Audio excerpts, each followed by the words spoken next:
Welcome to this spooky dance. Don't call it a comeback. We've been here for years. It's the first one we've done in a while. Yeah. I am Andy, and as always, my proverbial sparring partner is Gabe. Hi, that's me. How's it going? I'll just be creaking around in my chair because I'm still not used to sitting still for a recording. Because when we talk, I'm normally like all over the place, fucking bouncing. But when the recording's going, I need to sit still, and that's not my strong suit. Yeah, I hear you. Today's episode of This Spooky Dance, we're going to be talking about subliminal messages. Specifically, subliminal messages in rock music. Whenever I hear the word subliminal messages, I always think of our dear former president, George W. Bush, when he was accused of putting subliminal messages in his campaign commercials, which is a fucking joke in itself. But he was asked about that in a campaign interview, and incredulously, he said, "Subliminal messages?" You know what? I have been fearing that for this episode. That You're saying subliminal? yeah, because I have typed it out so many times, and I like to think I've got a decent grasp of the English language. But now that the game is on and I've actually got to record it and say this word like 1,000 times, I think it's going to be like subliminal, blah, blah, subliminal. We should have had a bet set up of which one of us was going to say subliminal at what point. I think I might have already fucked it up at some point in the last. Let's hope minutes. It doesn't turn into a drinking game as the episode goes on. Speaking of George W. Bush and subliminal messages, he accidentally today said that he was against the complete, terrible, and unjustifiable invasion of Iraq. He fully slipped. He meant to say Ukraine and he completely fucked it up. Oh no. Wow. What we're specifically talking about today is we're going to talk about subliminal messages generally a bit, but what we're really focusing on is a particular string of lawsuits in the 1990s. And these lawsuits involved, firstly, my favourite heavy metal band, Judas Priest. And in preparation for this, Gabriel watched a documentary, and I spent weeks of my life pouring through court documents. Holy shit! Well, how much court was there? Like in the documentary, the documentary I saw didn't really say what the. I mean, I know the outcome was. Yeah, I'll be nothing, honest. I don't love that documentary. Dreamer Deceiver, or Dream Deceivers. The song is Dreamer Deceiver, Dream Deceiver. I don't love that documentary. I felt like I watched that after I had already done lots of research, read court documents, read newspaper coverage at the time, watched like old news video coverage of it as it was going on, and I felt like by the time I had kind of done all of that, I watched that documentary and I felt like I wouldn't really have understood what was going on had I not already known all of this stuff. So, firstly, what is a subliminal message? Well, the easiest way to do this is to give a video example now, which we're going to play for you. Using TV, the chief tried to snare BTK with a strange experiment. Subliminal imaging. The subliminal image was 1 or 2 frames that was spliced into videotape, and in it contained a couple of words. And what the psychological impact of that, we hoped, was that that image would be burned into BTK's brain. It sounds rather silly now, but 30 years ago, there was some credence to that. Here's what went out on air. Bright murder that occurred. Here it is, slowed 50 times. In the Nancy Fox sketch that he sent us was a pair of glasses that was lying upside down. And so what the behavioral science people came up with was a picture with a pair of glasses upside down, and it simply said, "Call the chief." knowing that he was watching That's the general idea of subliminal messaging, that you can put in these really barely noticeable messages, and the idea that they will have a greater overall impact. That you can subliminally put out a message and you don't realize you've seen it, but that it would influence your action. Right. I'm going to say it for the people in the back, because this is one of those weird skepticism things that still hasn't fully caught on and people still don't quite get it. This isn't real. This is not a real thing. They don't exist. But unlike, say, like ghosts, for example, and I know people do believe in ghosts, but like more normal people will believe that this is a real thing that could happen. So, how does this affect our Judas Priest case? Well, in the summer of 1990, James Vance and Ray Belknap attempted suicide in a park. Belknap succeeded in killing himself via a shotgun blast to the face. Vance blew his face off but survived, and he died of drug complications 3 years later. Now, while he was still alive, the boy's parents took his favourite heavy metal band, Judas Priest, to court and alleged that their music pushed the boys to suicide. Now, initially, they were being taken to court over lyrical content promoting suicide and Satanism. However, there were a couple contextual problems. One, the First Amendment protects lyrical content. Two, the lyrics that they were citing didn't exist anywhere on the record in question, Stained Class. As Jane Andrews, who was a member of the band's management team, said, originally they went after the track Hero's End, and she said they tried to say the band was saying that you could only be a hero if you killed yourself, till I had to give them the correct lyrics, which was, why do heroes have to die? They then changed their plea to subliminal messages. The third problem was that the song they eventually decided to use wasn't written by Judas Priest. It was written by a band called Spooky Tooth, and Judas Priest covered them. So, we fucked up. They shift gears and they instead claim that there were hidden subliminal messages on the song Better By You, Better Than Me, which triggered a suicidal impulse. They get into court and their lawyer, Vivian Lynch, told the court that the band themselves were a stained class, and they touted Satanism, sexual aggression, violence, suicide, and death. She said, this case is about mind control. In this case, what pushed the boys over the edge into eternity was a subliminal push. Rob Halford, the leader of Judas Priest, said, it was just like being in a movie. It didn't seem real. The opening accusations by the prosecution started off with some guy going, Your Honour, the whole point of this is to receive justice, and we will be screaming for vengeance, and standing by the sad wings of destiny as we will ram it down.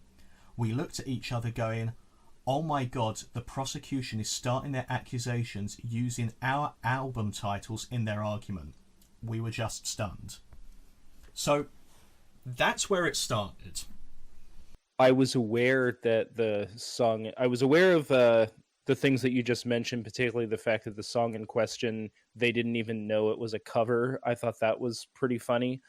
So at this stage, what I can tell you is I knew that subliminal messages were not real. However, I did not know what the current state of research was regarding that. I knew it wasn't real because if it was, it would be actually used somewhere, and it's not. And also, I know that our in order for you to get a message, your brain has to receive that message through your senses, whether it be auditory or visual. And the way that these people thought subliminal messages work, the image is not present for long enough for your brain to register it. So that I knew couldn't be. But it's funny. After the documentary, I Googled it and I can't find I couldn't find anything about the science of subliminal messages. So actually, I wasn't going to make a definitive statement saying that they didn't work because I didn't know. So I'm glad you. Sorry. So I'm glad that you brought that up. So I did a lot of the research that I did for this. One of the best sources was an article in Skeptics magazine, which was written by one of the guys who was actually an expert witness on the trial. And the way they got this to court, to actually to trial, was really interesting. Which was, they first of all, the fact that they said that the subliminal message pushed the boys over the edge, they're already kind of acknowledging that the boys were suicidal. Yes. But where it got interesting was that the defense tried to argue that subliminal speech, should it exist, would also be protected by the First Amendment. But Justice Jerry Carr Whitehead said, no, it doesn't get protection because it doesn't perform any functions that free speech accomplishes. So he said that the recipient of the subliminal message isn't aware of the message, which means it can't contribute to dialogue, the pursuit of truth, the marketplace of ideas, or personal autonomy. Basically, you can't avoid a subliminal message should it exist, so it's an invasion of privacy and can't be protected by freedom of speech. Interesting. I hadn't thought about that. That sounds correct to me. That sounds like a correct legal argument. And I think it makes sense if it actually has the power that they say it has. Yeah. So that was how they got into court with this. Now, obviously, I'm not a legal expert by any means, so I have largely just been sort of interpreting this the best I can and going to other experts. But the argument that I heard was that the fact that they even got it to trial was a victory in of itself for the plaintiffs. Yeah. To be fair, I will be totally fair to the judge here. Judge Whitehead did say that while the First Amendment didn't apply, he wasn't convinced at the start that hidden messages actually existed on the album. But he was, of course, but that is up to the attorney to convince me. You know? Sure. Well, I hope I'm not getting ahead of the story here, but watching that documentary and going over those facts that you just presented, I've never been into Judas Priest. That was a little bit before my time. My uncle, who recently passed away, was the biggest Judas Priest fan you ever wanted to know. So hearing those guys and hearing some of those songs was actually kind of cool for me because he passed just recently, so it brought back some good memories of him. That was a little bit before my time, and the interesting thing was something very, very similar happened during my time, a decade later, in the form of Marilyn Manson. Would have a very, very similar, but that was actually turned into a national conversation by the time this exact same fallacious it's interesting because I've actually got a lot of notes on the Manson incident as well that I would. Well, that's funny you say that. I was funny you say that because I was thinking that the genesis of the urban legend of the music turning people into psychotic killers and whatnot actually involved another Manson in the form of Charles Manson, and I'm sure you're going to get to that too. But yeah, I connected all those dots as well. I guess I'll just leave it there. The idea that rock music has this supernatural or subliminal effect on people, to my mind, really started with Charles Manson and the Helter Skelter thing that happened in his trial, where he said that those songs inspired him and his followers to do things. And then later, the name escapes me now. I want to say it was Gacy. There was another person who said that. I think also Beatles songs was inspiring them to kill and whatnot. So that really, in the American media in particular, there already was this Well, it all nascent... goes back to Robert Johnson, doesn't he, the blues guitarist, where the Robert Johnson, so the story goes, wasn't a particularly great guitarist, and then he disappeared for 3 years, and then he came back, and he was playing in a way that no one had really seen before, with a level of ability that people hadn't seen before, and the story always went that he met the devil at the crossroads and he sold his soul to be able to play guitar. Yeah. And that kind of... sure. Like, Elvis Presley even got called, like, devil music. Mm-hmm. And obviously Elvis Presley was controversial for reasons that completely make sense, but Satanism isn't one of them. It just... well, I'll get to that later. I have a lot to say. About America's troubled... Well, I want to say troubled past, but it actually is alive and well right now. History with belief in superstition about the devil and erosion of values and things like that because of popular culture. But I'm sure we'll get to that. So what?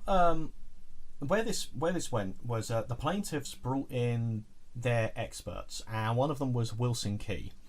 And Wilson Key popularized the myth of subliminal advertising. And, of course, Timothy E. Moore, who served as an expert for Judas Priest, he was the one who wrote the Skeptic magazine article. He was expecting Key to show up because this whole thing is his spiel. Like, this was his grift. So, of course, he was going to show up. But even though this was his big conspiracy theory, he accidentally undermined the plaintiff's credibility because he went on weird tangents about how you could find subliminal messages in Ritz crackers and things like that. And he said science is pretty much whatever you can get away with at any point in time. So this guy, he wrote a lot of books, and he really did popularize this sort of idea. The idea that, you know, you could like slip a KFC advert, a brief frame of a KFC advert, into a McDonald's advert and co-opt the advertising kind of thing. So yeah, he came in, but he kind of fucked it up for them in some ways. And the other person that they got in was Howard Chevron. Now, Howard Chevron is an actual scientist, in fairness to him, and he had conducted research on subliminal influences for 20 years prior to that trial, and he had a track record of publications that had been actually peer-reviewed by books and journals. And his argument was that subliminal commands would be potent because the recipient isn't aware of them.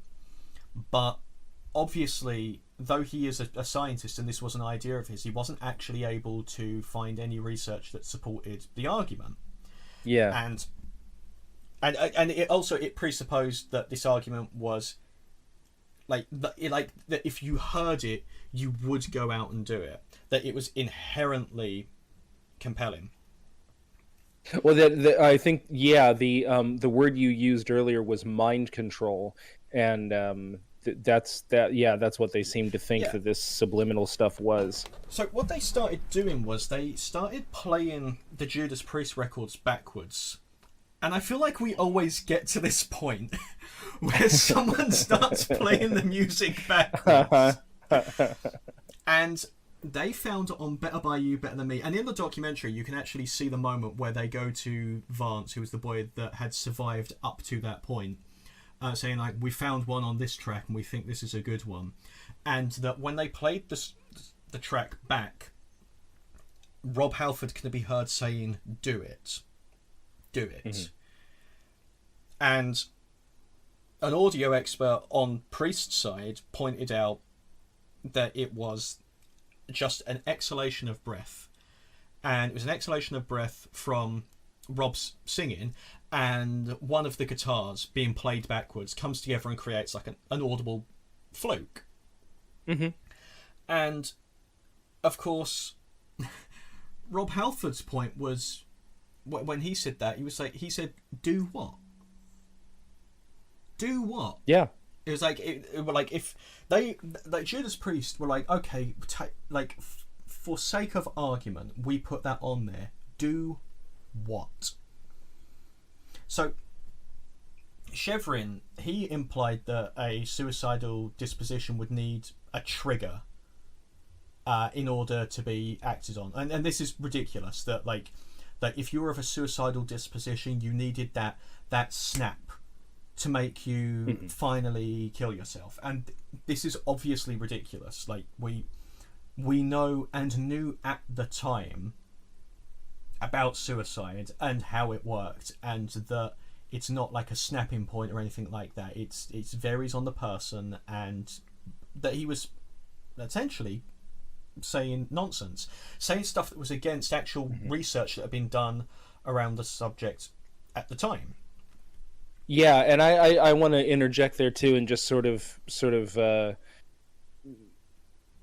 reinforce what you just said, is that especially the mom, when she was saying like, well, he wasn't depressed and he didn't do this and he didn't leave a note and he did none of that stuff is accurate, as exactly what you just said. That is not how suicidality works. There is not a standard series of symptoms that will let you know that somebody is suicidal. It does vary on the person. So all of that was inaccurate. Well, yeah, like they had a guidance counselor, and she said, the school guidance counselor said that Vance told her, we got a message. It told us to do it. The recording was giving us a message to do it, so that's why we did it. And, okay, I'm going to be as respectful as I can. He was not a smart kid. Right. He was,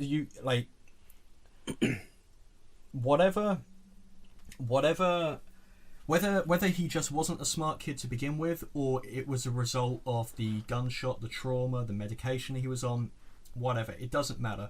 The stuff that James Vance was saying wasn't coherent. In that he was saying that there were subliminal messages telling him to do it. The recording was giving him a message to do it. It's not subliminal then, is it? Right.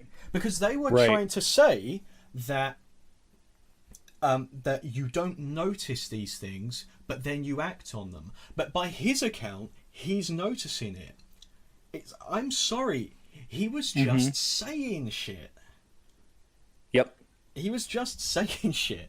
And I imagine the reality of it was that the medical bills were really expensive, and they thought that suing Judas Priest would allow them to cover them, so they said whatever they could, But the stuff he was saying didn't add up.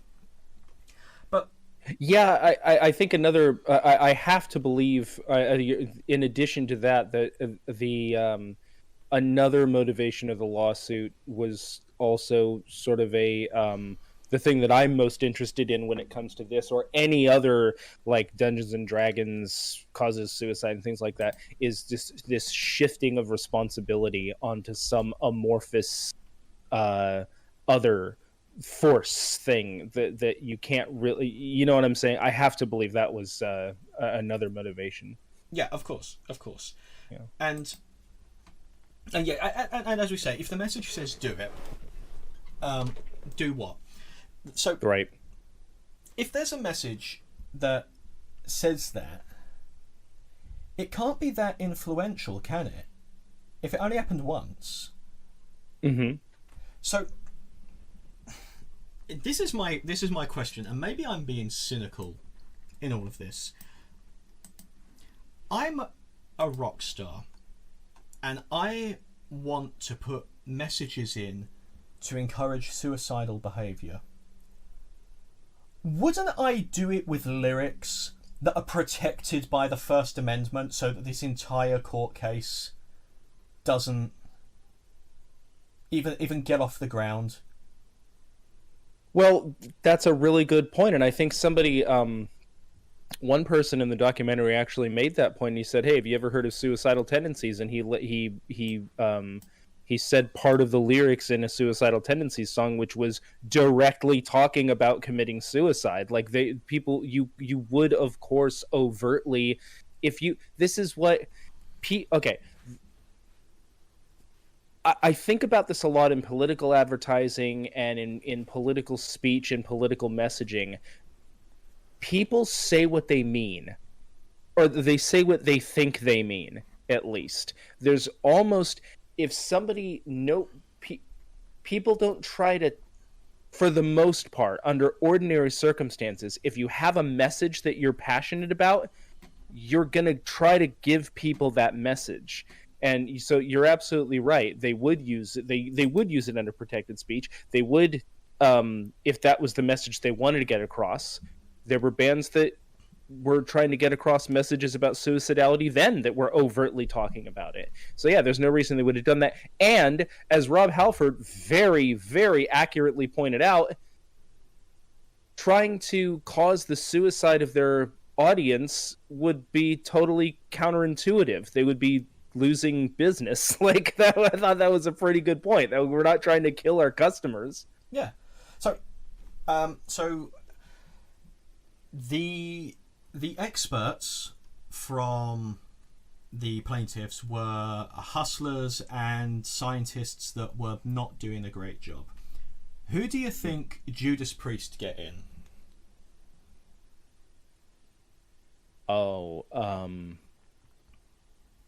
I don't know. Tell me. Right.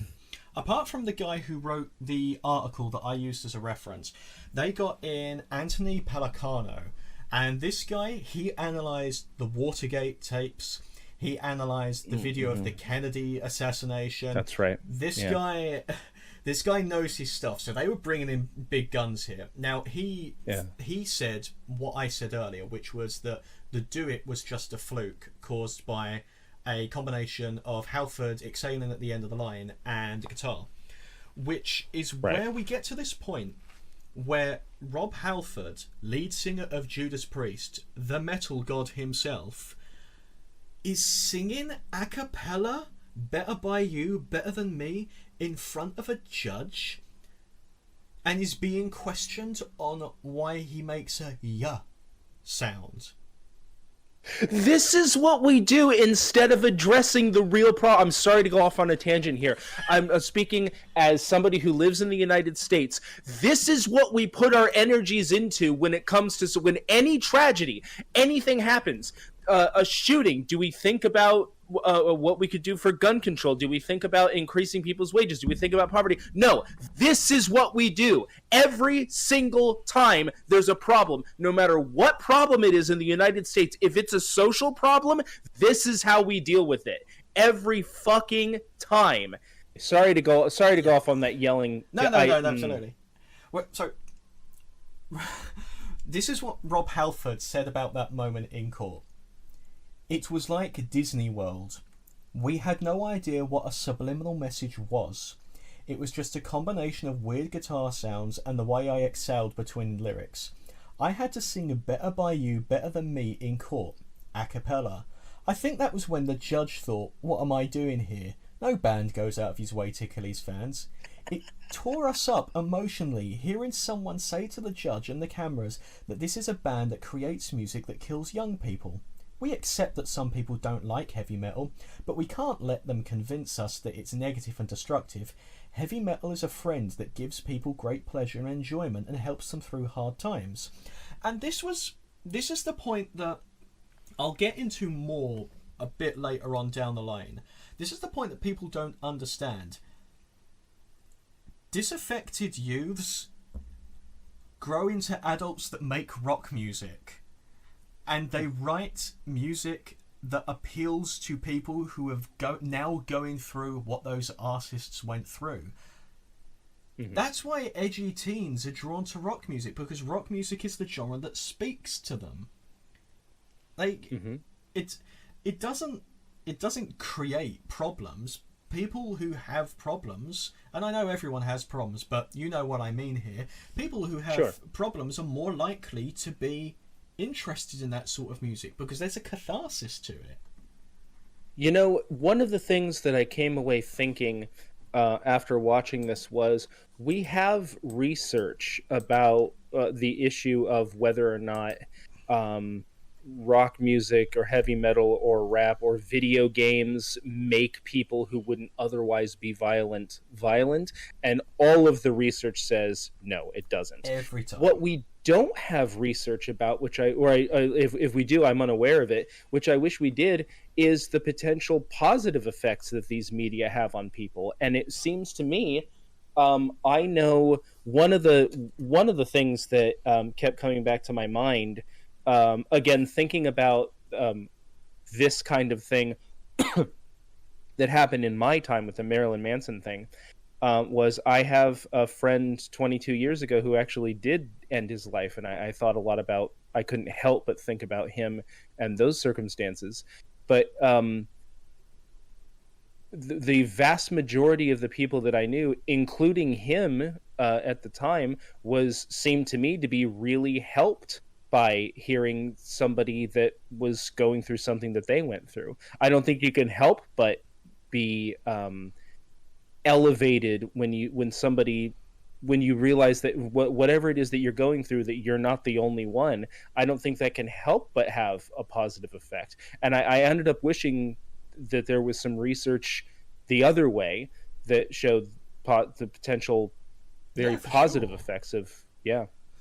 Yeah, for sure. The closest that I think is, I think they demonstrated that violent video games actually decrease the likelihood for you to commit violence. Yes, I believe that's true. I think I can think of. Yeah, I think it was that, and it was very similar to sports, like a pickup game in basketball or something will release aggression in a healthy way, or learning to box or something like that. Yeah.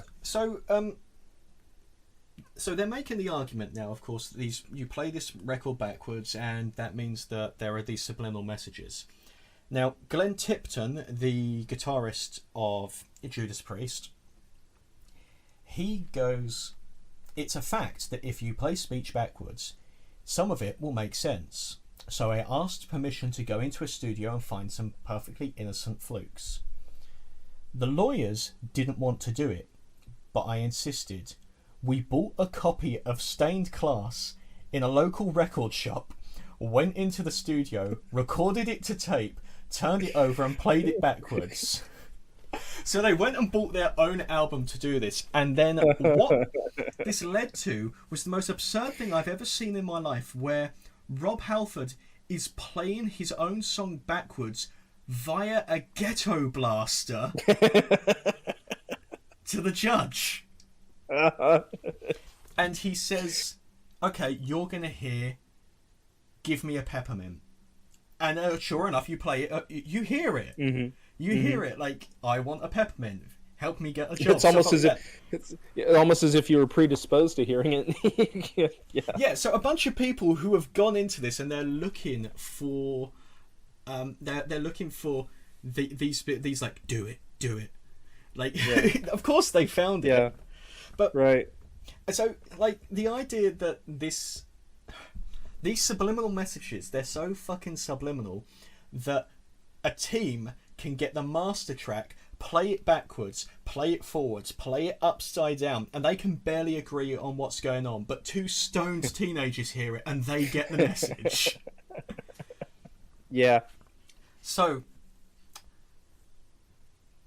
why did he likely kill himself? Let's be real here.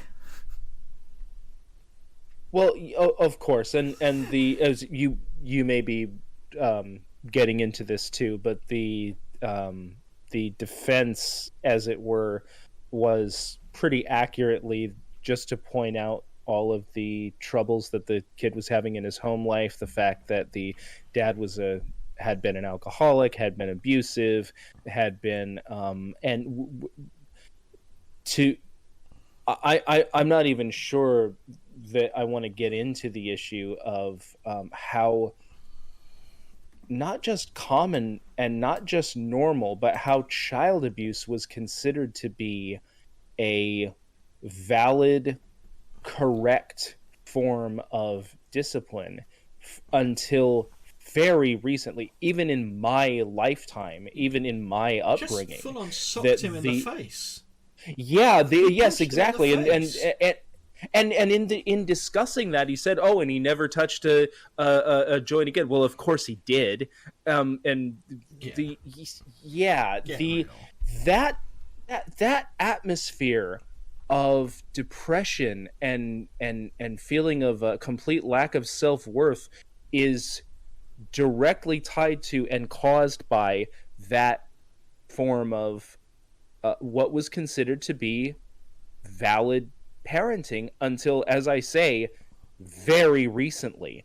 And you can just tell, or I can just tell, having grown up in that era, it's different today. People still have problems. Youth still have problems. Suicidality is still a problem. Not that atmosphere is different, because I think we have finally decided and concluded and said that is abuse. It's not parenting. It's not spare the rod, spoil the child. It's not tough love. It's abuse. And we've gotten a lot better at talking about feelings and trauma and those kinds of things. And I think, at least from my perspective, having watched this documentary and seen people that were very much like me in my generation, very much like people I knew, I think that really has had a very positive effect. Again, obviously there are still problems. Was your generation? Well, the suicide happened in 1985, right? So I was 4. Oh, okay, all right. Yeah, I've got the timeline. Yeah, I was thinking of when the trial. No. The trial. So when the documentary came out in 1992, I was 11. So I was a little bit after all this, but it's the same basic principle. My dad's generation were all abused as a matter of course, not just physical abuse, but verbal abuse, like telling kids that they're worthless, they're losers, they're idiots, and things that you would just, if you heard that today, it went off alarm bells. But back then it was like, because that's how you raise children. When we did the Bell Witch episode and talking about the ghost haunting and stuff like that, and I came to the conclusion that the real story was most likely just child abuse. And, yes. And there was a moment where you said, was there any records of what child abuse was like back then? You went, they wouldn't have even considered it such a thing. Right, exactly right. And we didn't. And they didn't. There was just like, even today in certain parts of America, we have conversations about quote-unquote parental rights, which means the right to abuse your children. Like, it's still... Yeah, and these people, they get like... The cognitive dissonance that these parents have when they get mouth-foamingly angry that you say they can't beat their child, and they're going, well, my dad beat me and nothing happened to me, I turned out just fine. And you're like, well, you're getting pretty fucking angry about the notion you can't hit your kids, so something went wrong with you here. Something went wrong with you, and in the case of these parents, they killed themselves, or tried to. And you know what? I have friends who say that same thing when they were hit with belts as a kid, and they say, well, we did that and we turned out fine. No, sorry. I mean, yeah, you survived. You survived. You have trauma from then that affects you in ways that you probably aren't even aware of. Yeah. Hitting. I feel like I want to like speak this into the world right now, taking this opportunity with this microphone. Hitting your children with belts is not okay. That's not an okay thing to do. It will not have any positive outcome. It might make them so afraid that they will stop whatever behavior it is then and there. It's going to lead to drug use. That's going to lead to violence. That's going to lead to everything that we see in cases like this. So... yeah, I mean, fuck. The other kid who doesn't come up as much, and this doesn't come up in the documentary, but it does come up in the court documents and that, obviously. Trouble with the police, suicidal tendencies to begin with, tortured a cat by shooting it with a BB gun. Issues. And the other kid, Belknap, he went as far as to ask his sister if she would name her then unborn child after him if he died. Yeah. That's kind of a red flag. Yeah, no shit.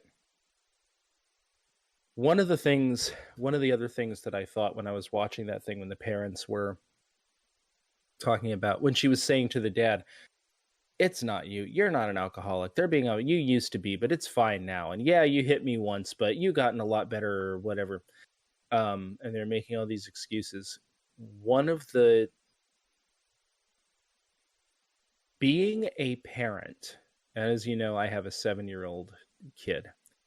Being a parent is like that scene in The Never-Ending Story where Atreyu gets to the trial where you have to face yourself, and where like the bravest, toughest fucking warriors run away pissing themselves when they have to look in that mirror and face themselves. And you have to become a better person. You have to, in order to be a parent. And you have to take those things that happened to you when you were a kid. You have to take those elements of your own parents that you hate and see them in yourself. You have to see the worst parts of yourself that it will seem pretty apparent to you that you've passed on to your kid, that you want to, it will shatter so many parts of yourself, and you have to overcome that too. And that's why so many people fail at it. It is the most difficult. It is like a boxer where the majority of what you're fighting is you. Absolutely. Yeah. So there's that. Unfortunately, that's what most parents don't do, and that's what they do. No, They no. Yeah, nothing absolutely. But excuses. Yep. And when she goes, he used to be an alcoholic. You're always an alcoholic. Yes. You are never not an alcoholic. When you become an alcoholic, you're an alcoholic until the day you die. It's just a matter of being responsible with your alcohol. And for some people, that's never drinking again. For some people, that's really knowing their limit. But you are always an alcoholic. Sure, absolutely. But the word you just used, responsible, that's what was never present. This trial was the act of not taking responsibility. That's the lengths that we will go to not take responsibility. So, right. So we're going to take a look at a bit of how it was depicted in pop culture and in the news. Believe it or not, the news in Britain. But before that, here's Bill Hicks. But they tried to prove there were subliminal messages on this album telling you to kill yourself. Now, I may be naive, but what performer wants his audience dead? I'm having trouble with the whole fucking theory. What are these guys in the band doing? I'm fucking sick of it. I am fucking sick of it. I'm sick of the touring. I'm sick of making $400,000 a fucking night. I'm sick of the free drugs, the free booze, and the groupies blowing me dawn to fucking dust. But every few years, they try and nail rock and roll. Remember this shit? You play certain rock albums backwards, there's satanic messages. Let me tell you something. If you're sitting around your house playing your albums backwards, you are Satan. You needn't look any further. And don't go ruining my stereo to prove a fucking point either. Come here, listen. Can you hear that? Listen. Hey, cut it out. That's brand new, man. What the fuck are you doing? No, shut up. Listen real close. Can you hear that? It's crystal clear. Satan is Lord. Satan is Lord. It's like he's in the room. Oh my God, you're Satan. So, complete derision from pop culture there. Or at the very least from Bill Hicks. Bill Hicks was always the sort of comedian that holds like a mirror up to society and goes, what are you talking about? But sure. But I felt like what was telling to me about his stand-up was that he was going over that like it was the same thing again and again. Like Bill Hicks, to me, when he did that because he did that routine about the time the case was going on, and it sounded like it's like, well, we've heard this for years. Yeah. But what I thought was even more interesting was I was reading a book about the Satanic Panic, and in the book they managed to get a brief moment where the drummer from the metal band Venom spoke about the time he went on Newsnight to talk about subliminal messages. And I went, I'm going to try and find that. And then I found it, and they were talking about the Judas Priest case. So this was on Newsnight. Newsnight was a very popular British TV show where they talk about current events and they get people on and they discuss. It's a talk show, but not a talk show like what you'll maybe associate a talk show as being. So the only context for people who aren't really aware is the host of this show, Jeremy Paxman. He is a bastard, and I don't say that with like derision towards him, but my point is that Jeremy Paxman, there's videos of him grilling the shit out of the actual Prime Minister on morning TV. He doesn't give a flying fuck. Well, that's good. So this was the Newsnight clip. Now, I've edited this down for brevity. The actual clip, if you're interested, can be found on YouTube. You just need to search for it, and you can see I haven't misrepresented anything. I've just cut it down to get the highlights, and even then, these highlights are kind of long. Corrupting the nation's youth. The question's been asked by bewildered adults for the best part of 40 years. But there's an altogether more serious tone to it in America nowadays. The members of Judas Priest are appearing in a Nevada court.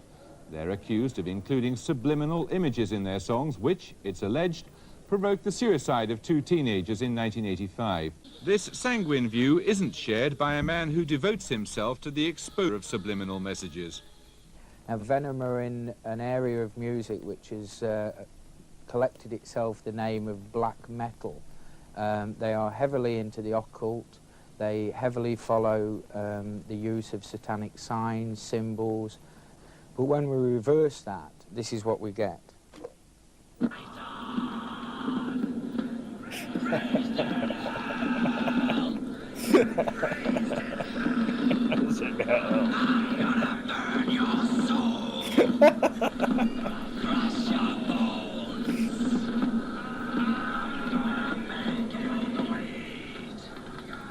The way he just stops, it just looks, it's like something out of the fucking Office. Yeah, it is.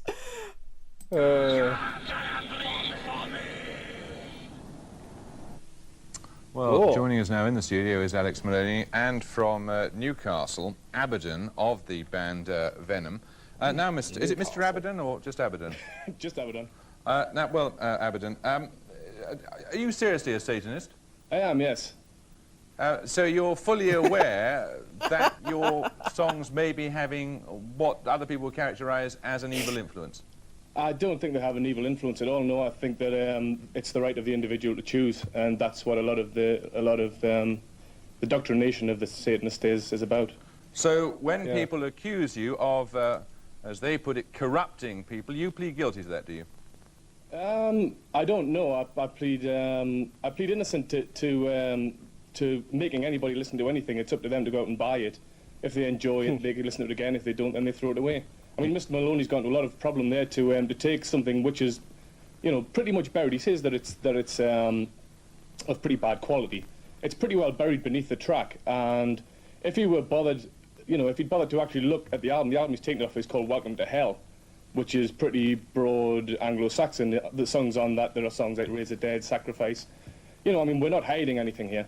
He's got a point, hasn't he, Mr. Maloney? I don't know many people who do play records backwards in order to decipher the words. Well, no, you're not supposed to play them backwards to decipher the words. Well, why does it matter then?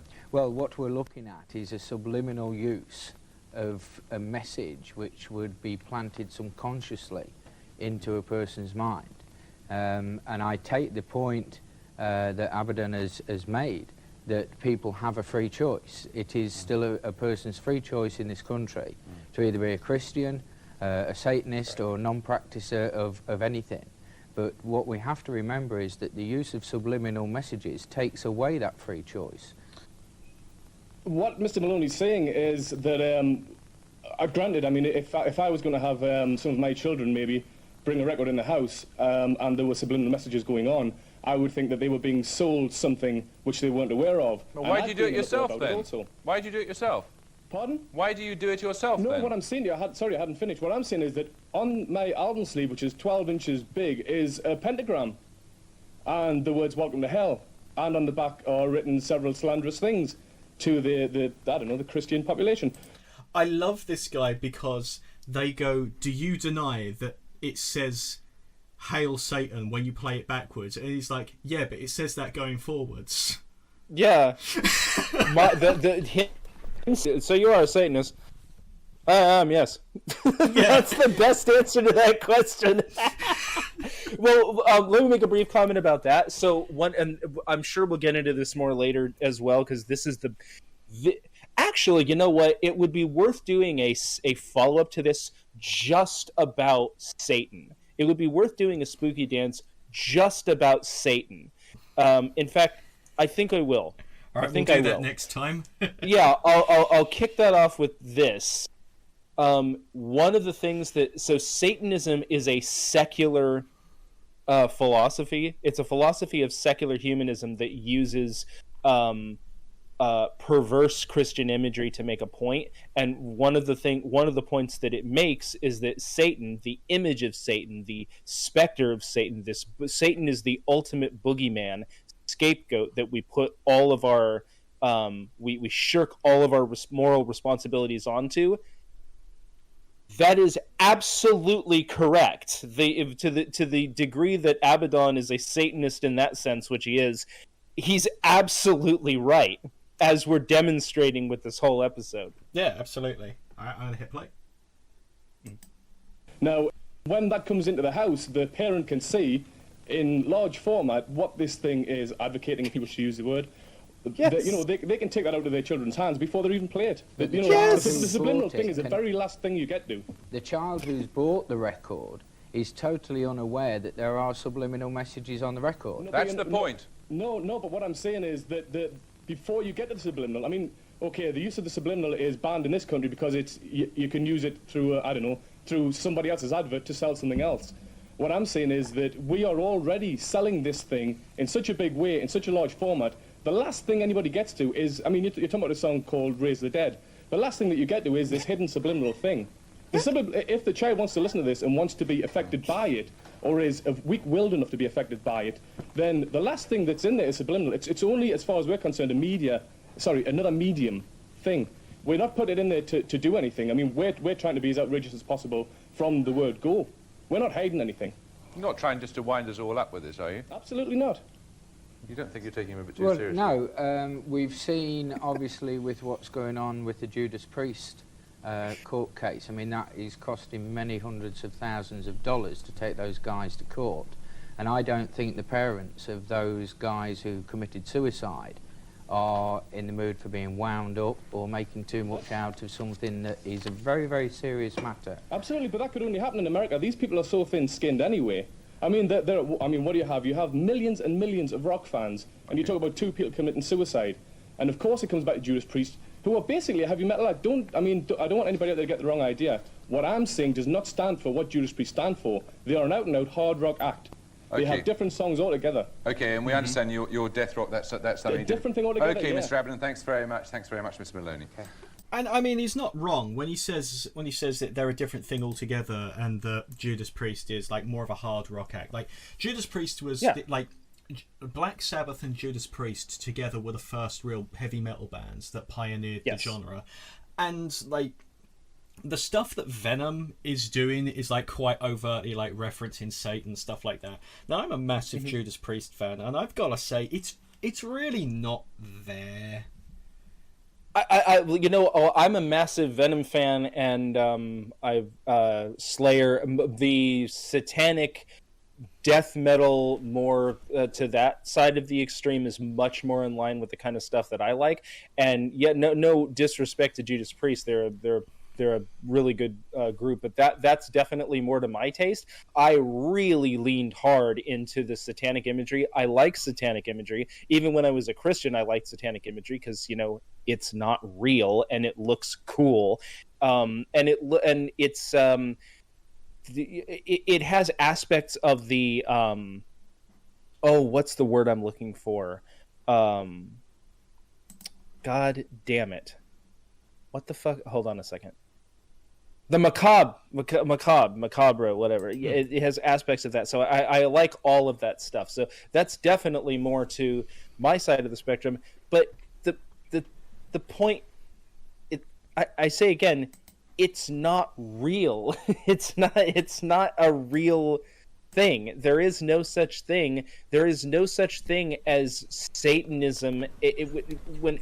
In terms of actual devil worship, there's a secular humanist philosophy that uses that imagery, but there's no such thing as satanic messages or so. It's just it doesn't exist. So something that Abaddon said there was this could only happen in America because they're so thin-skinned anyway. Mm-hmm. I'm sorry, American viewers. I think I agree with that. I'm not sorry, American viewers. I absolutely do agree with that because I lived here and I grew up with a lot of this shit. The one advantage that I had in this culture, exactly this culture that we're looking at here, is that my parents, one of whom was devoutly Catholic, the other whom was nothing when I was growing up, both of them thought that this shit was stupid. My dad introduced me to Doom. My dad got a shareware copy of Doom and showed it to me and had me and played it he played it, I played it, we played Wolfenstein, I had fucking Slayer albums, I had neither of my parents thought, but they both thought this shit was stupid. So I was really fortunate with that because most of the country at this time was genuinely considering and genuinely considered, especially in my day, Marilyn Manson to have been in some way responsible for the Columbine shootings, and considered heavy metal music to be in some way could take an otherwise perfectly normal, adjusted person and turn them into what we were. And that was a very real thing that I face on a daily basis, even with my pretty progressive parents in that sense. So obviously Judas Priest won this lawsuit because there was of course nothing there. Yeah. But then 6 weeks later it happened again because parents sued Ozzy Osbourne over the song Suicide Solution, claiming it had subliminal messages that led to their son's suicide. And then the judge for that trial used the justification that Whitehead had used in the Priest case to say that those messages wouldn't be protected by the First Amendment. Now, the thing about Ozzy Osbourne is nowhere near as diplomatic and respectful as Rob Halford is. Rob Halford clearly has got a lot of sympathy, but Ozzy Osbourne has already had it up to here.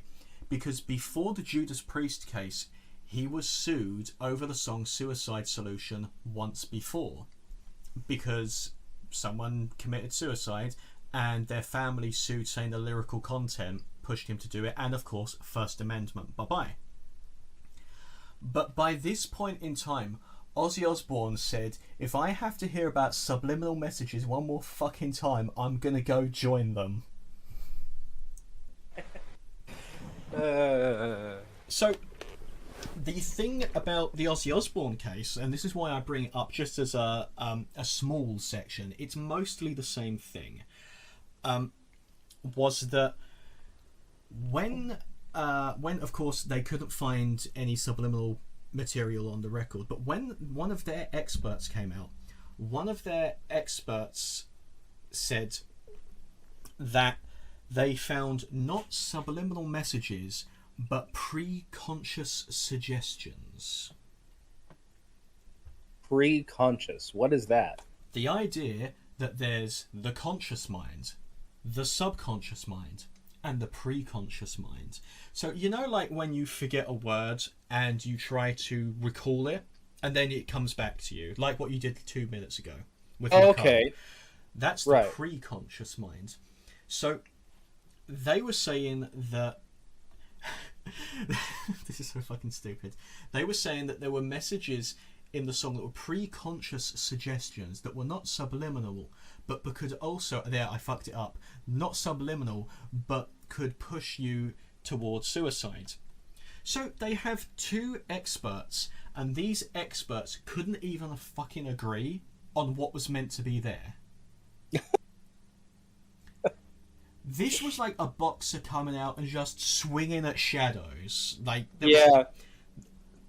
And of course, it almost reminds me of when they changed the term creationism to intelligent design, which is the same thing. They wanted another shot at it, so they called it something different. Yeah, literally. And Ozzy Osbourne's manager, he said, he was like, I very much doubt it because Ozzy's too fucking stupid to put something like that in. So the controversy was that, it's suicide solution, like that's the solution. But the solution refers to liquid, because Ozzy Osbourne is a massive alcoholic. Ozzy Osbourne is an alcoholic to the point where he misremembered and thought that he wrote that song. And he didn't. And the guy who actually wrote the song said, I explicitly wrote it about Ozzy's alcoholism. Because the idea that the drink will kill you, it's a suicide solution. So, of course, once again, there's no such thing as subliminal messages. And thankfully, even though the court should have laughed it out, in my opinion, they sided with the artist. Thankfully. Yeah. But I guess we can sort of wrap this up with Marilyn Manson. Marilyn Manson. Sure. This fear-mongering surrounding rock music persisted into, like, as far as the 2000s, where you had the Columbine massacre, and of course, famously, Marilyn Manson got the blame for it. And when I was researching Marilyn Manson, what specifically interested me was the Citizens for the Protection of the Right to Free Speech. When they did a rally on the Denver Capitol the day before Ozfest, when Ozfest was being held in the city, not in the city, but in the state where Columbine happened, and Marilyn Manson was slated to perform. And we'll sort of freeform talk about like how dumb it was, but this was what I found. I found a really long article from Westworld.com. Now, I assume you've heard the quote in Bowling for Columbine. I'm not saying that everyone who listens to rock music will commit murder, but does everybody who watches a Lexus advert go and buy a Lexus? No, but a few do. Right. So that was Jason Jans. And Jason Jans did this. There was this big article on Westworld, which was an independent Denver news source. And they did this long-ass article called Face the Music. It was by Laura Bond, where she talked about Jason Jans and his protest, but also about Manson fans that were counter-protesting, and a discussion that happened between the two of them. This is how it starts. Sometimes Jason Jans just cannot get Marilyn Manson out of his head. And then it goes to a quote from the same guy who made that stupid Lexus comparison. I decided a while ago that I couldn't listen to his songs anymore. It bothered me the way they lodged in my brain. I'd sing them to my wife. Around the house. I don't like the drugs, but the drugs like me. That kind of thing. It was bad. Can you imagine a youth pastor walking around singing, you know, la la la, welcome to the dope show? Bro, you like Marilyn Manson. He fucking likes him, doesn't he? Yeah, of course, and it's a perfectly... Yeah, no shit, and those are two really good songs, by the way. Best album he ever did, in my opinion. Yeah, I want to reach over and, like, bro fist him and be like, oh, me too, man, I like Manson. Yeah, of course. Yeah, well, I think I've already touched on a lot of the stuff that... you know, now we're getting into something that I was actually there for. And as I said, this was a national conversation after Columbine, specifically about Marilyn Manson, and it was Marilyn Manson and Doom, two of my favorite things at the time. And I think I've said this before, that me and the Columbine killers were very similar in our musical taste, in our video game taste, in our hatred of certain kinds of people, in our frustrations. It's just that I wasn't a complete psychopath, and it wasn't just about me, even then, and apparently it was for them. But the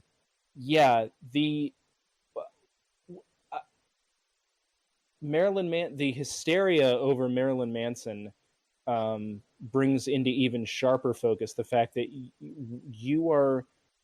I don't understand the compulsion to focus on these, like, what are these little hidden things that might be causing why not look at what's actually happening? If you're going to spend this much time trying to address these, what you consider to be these really esoteric messages that are getting into your kids' head, why don't you just address what's going on with your children? Why don't you actually address the problem? And that's exactly it. It's because in this country, I can only speak for the United States, this was a phenomenon that was happening here. We don't like to do that. We don't like to address problems. We like to find some boogeyman, some phantom menace, as it were, and deal with that, because that's much easier, because then you can validate your own self and your own values whilst othering this thing that doesn't, it's not real, or it's not as real as the fact that you socked your kid in the face and you have to deal with that. And it is the primary reason for the problems that we have in this country to this day. I believe that the kind of thing that we're talking about is why the U.S. had, to a higher degree than other countries, problems with science denial when it came to COVID, continues to have problems with science denial when it came to AIDS. It is the reason for the vast majority of problems that we have in this country is exactly this: our propensity for just shirking responsibility onto something that should seem ridiculous to any reasonable person. And it felt like when I was reading this Westworld article, it felt like they were really, really trying to basically gear up towards like actual censorship. Like, it said that like Jason Jans really didn't like when people said that the CPR were trying to censor Manson. Where he said he went, they think we're trying to censor Manson, but we're just exercising our right to stand up and say we don't believe this person's message is good for our community. And like, putting aside that Manson was essentially singing about positive things and standing up against abuse, promoting self-worth, you know, like the stuff that Manson was talking about was actually like good. He was this group, they were contacting congressmen. They were contacting congressmen and governors to try and get support with them. Yeah. So they were saying, no, we're not trying to censor anything, but as there was a guy that they interviewed, a fellow called David Green, who was an attorney in Oakland, and he ran the First Amendment project, and he said basically, this is the actual quote, he went, "It's a really difficult question when you have an official speaking in the bully pulpit. It's not the role of the government to get involved in these debates. The First Amendment supports the debate, but when the government takes sides, the scale becomes tilted. I think there's a very low threshold of what level government should become involved. It's one thing when you have two groups protesting and shouting things back and forth. That's what the First Amendment is about, people engaging in dialogue. But when you ask the government to step in and take sides, what you are really trying to get is some form of government action to pass rules, to prevent people from going to a concert or whatever. And that is the very essence of what censorship is." And it's like, yeah.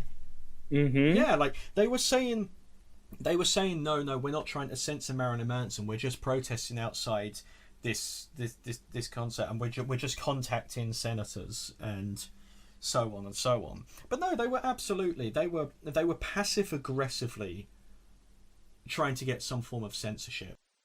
Of course. I went on their website, which I'm going to send you a screenshot of now. Oh. And it's really good. It's really good. It's so stupid. Okay, yeah. Oh, man. So Takes you back, doesn't it? It absolutely does take me back. I have seen a lot of stuff like this. My dad was the producer for a Catholic radio show in the early to mid 2000s, and a lot of stuff like this came across their thing. There was a lot of stuff about, I don't know if over there in the UK you probably hadn't heard about this, but it was a big deal here about the chocolate Jesus and the Virgin Mary art piece where the Virgin Mary was made out of elephant dung, and there was a very similar outcry about that. And so we got a lot of stuff like stand up for the Lord, because apparently he can't do it himself, and apparently he's mad at art exhibits. I don't know, but there was a lot of stuff like this, and a lot of stuff about the Marilyn Manson stuff. And so yes, I saw with my eyes this stuff a lot back in those days. Yeah, like they fully present it like as like, oh, the big bad Manson's coming to town. Who's afraid of the big bad wolf? Yep. Yep. But yeah, like they were blatantly fear-mongering. It was blatant propaganda, and yeah, they were looking for censorship. And think about. Yeah, sorry. Go ahead. For me, they looked for censorship in the way that I find most irritating. That passive-aggressive, cowardly. No, we're not trying to censor you. We're just trying to create a situation in which you don't feel like you can have a voice. Like, yeah, it's the video games Jack guy. Thompson. Jack Thompson, yeah, that was, and he was involved in this too. Yeah, the Jack Thompson approach. And I think you see that a lot now, where you see people where they're not censoring you, they're just deliberately trying to take away your voice, and whether that's through deplatforming or whatever. Sure, like it's this passive aggressive way of censoring, where you can go, no, this isn't censorship, on this technicality of the literal legal definition of censorship. Yeah, those euphemisms are definitely alive and well today when it comes to social media, deplatforming, and that kind of thing. And in legislation like the anti-abortion laws that are about to all go into effect, that are talking about it as if it's like protecting children as opposed to what it actually is, which is controlling women. The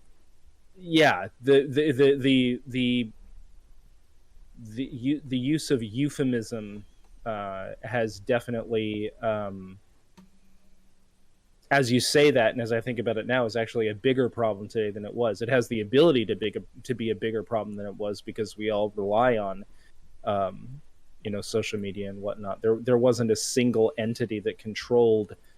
I guess you could say the record labels, but not really. There wasn't. Yeah, not like that. Yeah, like Ozfest that year, in light of those protests, and Ozfest had bomb threats called in. Like people are contacting Marilyn Manson saying, if you go on stage, we're going to bomb, because nothing says don't promote violence like calling in a bomb threat. Promoting violence. Yeah. Well, I think I told you before the Columbine shootings, people who looked like me, which is people who looked like Marilyn Manson pretty much, recalling you to the fact that I was a goth kid, people who looked like me were just, it was like, it's just, maybe we'd get made fun of or something. And after that, we were these closeted murderers who were I had never experienced anybody being afraid of me before that, and I did me, and I did after that, and that just goes to show you the irrationality. When The Amazing Atheist was in school, when The Amazing Atheist was in high school and Columbine happened, he got pulled in and was like asked questions like, "Do you ever feel like hurting people?" We did. Did that happen to you as well? Yeah. Yes. Fuck, man. No, well, it wouldn't have been by school officials then, because by then I had dropped out of high school. But in other instances, in other areas of my life, yes, there were people constantly asking me if that was the case. Again, we were seen, people who looked and dressed like me were seen as closeted murderers after that. Never have thought before that. Yes, absolutely. So here's a quote from that protest from the other guy that was there. "Manson is right. Youth feel like they're living in a world that takes advantage of them. The worst thing you can do is write and sing lyrics which fuel their desperation and anger and make millions of dollars in doing it." That guy doesn't give a fuck. No, he doesn't care about those kids at all. He doesn't care about no, the youth. Of course, no. He cares about this stupid fucking dumbass culture war bullshit. Yeah, it's the same. It's the same fucking thing. Yeah. And of course, when it came to the Columbine shooting, and I know this is not really what this episode is about, but should kind of like as an epilogue to this, because this was another big thing. Marilyn Manson, in the end, I thought had the most salient point. He was asked, "What would you have said to these boys?" And he said, "Nothing. I would have listened to them." Which is what nobody did. Yeah. It's that very quote stuck with me throughout my whole life. That very quote that you just gave has been one of the foundational. It was literally foundational to the ethics that I have today. It's something that I've actually employed in my life ever since, and it was exactly the right thing to say. He's exactly right. Yeah, and he avoided the media circus surrounding it. Eventually, he went and talked with Bill O'Reilly, but this was quite a while after the fact, because he said that he found the way the media portrayed all this like abhorrent, and he said he wasn't going to throw his hat in the ring and be part of something he didn't like. But he eventually did write an op-ed in Rolling Stone magazine, and basically his whole point was accountability. He said, if a kid is old enough to drive a car or buy a gun, isn't he old enough to be held personally responsible for what he does with his car or gun? Or if he's a teenager, should someone else be blamed because he isn't as enlightened as an 18-year-old? America loves to find an icon to hang its guilt on. But admittedly, I have assumed the role of the Antichrist. I'm the 90s voice of individuality, and people tend to associate anyone who looks and behaves differently with illegal or immoral activity. Deep down, most adults hate people who go against the grain. It's comical that people are naive enough to have forgotten Elvis, Jim Morrison and Ozzy so quickly. All of them were subjected to the same old arguments, the same scrutiny and prejudice.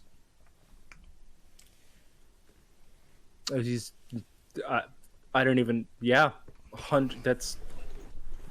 Boy, the guy just knows how to nail down the issue, doesn't he? Yeah. Like he went on and he talked about how there were songs that he wrote, like Lunchbox, being misinterpreted as being about guns, but it's about a very literal situation in which he had a fight in which he used his Kiss lunchbox as a weapon because, as he says, in 1979 metal lunchboxes were banned because of exactly like that, things like that. Yeah. When he said next motherfucker's gonna get my medal, he was talking about his lunchbox. That song is called Lunchbox. You know, it's funny, that song meant a lot to me when I was in the last year of middle school, and so if you can peer into the psyche of somebody who was a youth and who listened to that song and felt angry and violent, every single part of that song was metaphorical to me. Every single part of that song was me realizing these feelings of anger and angst and frustration that I had inside, and how I had a tendency to sort of lash out at people, not through violence, but through anger and yelling and extreme behavior and whatnot. It was sort of an affirmation of what was going on in my own head. That's funny you bring that song up. That was really important to me at the time. Yeah, I mean, not to get too off topic, but I think it's kind of funny that probably two of my two favourite metal artists probably are Judas Priest and Marilyn Manson, and they both found themselves in these very similar messes. Yeah. I'm not sure who got it worse, because on one hand, Judas Priest managed to get taken to court over it, but in the long run, it seems to be a footnote in their career. Like, I flicked through Rob Halford's autobiography that he released quite recently in preparation for this, and I couldn't really find anything on it. Like, it seems to be a bit of a footnote. But for Marilyn Manson, he never had like legal action pushed on him, but the whole media circus and the ways that he is kind of synonymous with it. Like, you don't really talk about Columbine without Manson coming up eventually. And yeah, the thing they weren't even fans of his. They were big fans of Rammstein. Yes, correct. Rammstein. Oh God, I couldn't stand that sort of German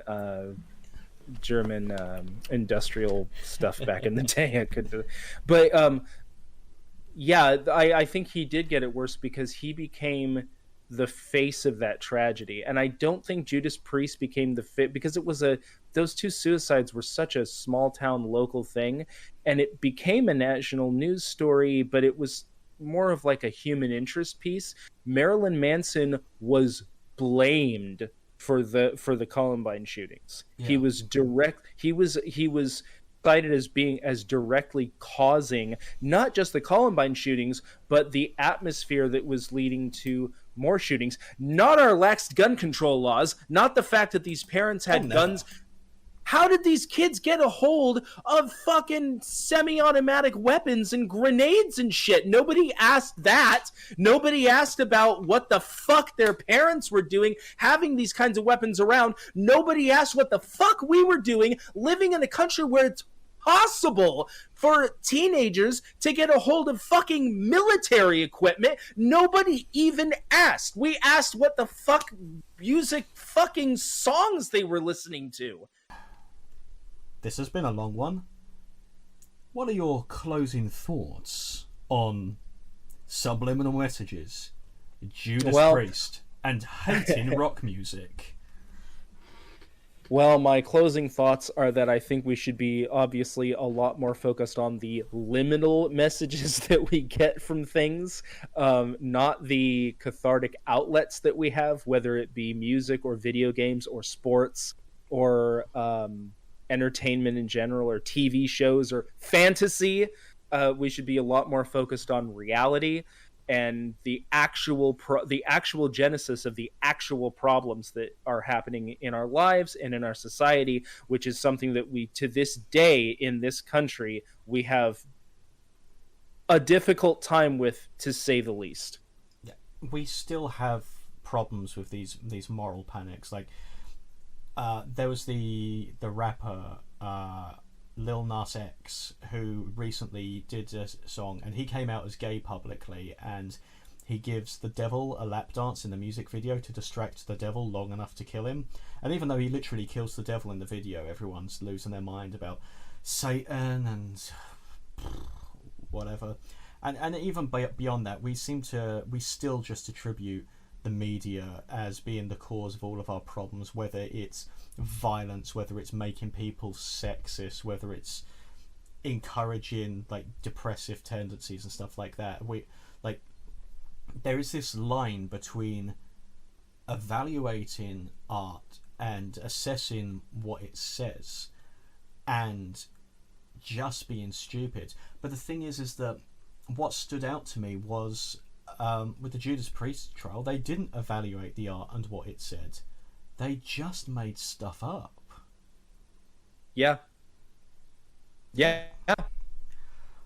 Well, join us next time when we will be talking about Satan.